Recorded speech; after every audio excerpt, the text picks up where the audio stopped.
সরস্বতীর পুজোর দিন বেশ সকাল, সকাল আমি ঘুম থেকে উঠেছি। হাই, আমি নেহা। সরস্বতী পুজোর দিন কী করেছি এটাই এসো তোমাদের সাথে আজকে গল্প করে শোনাবো। চলো শুরু করেছি। আমি সকালবেলা উঠেছিলাম প্রায় ৭টার দিকে। ৮টা ১০-১৫ তে ঠাকুরমশাই এসছেন, দিয়ে পুজো শুরু হয়েছে। তো সুন্দর পুজো দেখলাম, সুন্দর পুজো করেছে ঠাকুরমশাই। সরস্বতী পুজো খুব সুন্দর হয় আমাদের বাড়িতে। যিনি করেন তিনি খুব সুন্দর করে পুজো করেন। আমাদের বাড়িতে এবার অনেকে অঞ্জলি দিয়েছে। তো এই যে পুচকি দুজনকে দেখতে পাচ্ছ, তো এরা পরে এসছে। আমরা আগে অঞ্জলি দিয়ে দিয়েছি। তো ফট করে ওদের বলা হয়েছে, তখন ওরা পুচকি দৌড়ে এসছে, স্নান করে দৌড়ে এসছে। তো পরে দিয়েছে আমার কাছে পরে। তারপরে আমি রেডি হয়ে গিয়েছি, রেডি হয়ে বেরোলাম। সরস্বতী পুজোর দিন যেহেতু হাই স্কুলে এসেছি, হাই স্কুলে আমাদের আমি এই স্কুলটা ২ বছর পড়েছি। আর এই স্কুলে আমরা সবাই আসি, অষ্টমীতেও আসি, সরস্বতী পুজোর দিনেও আসি।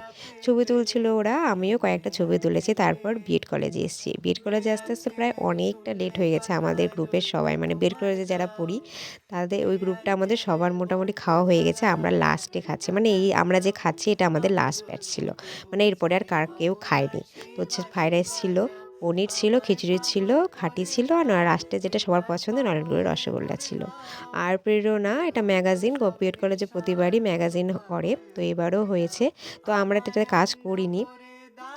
যারা আমরা ভিডিও দেখো তারা জানতেই পারবে আমি কি করেছিলাম।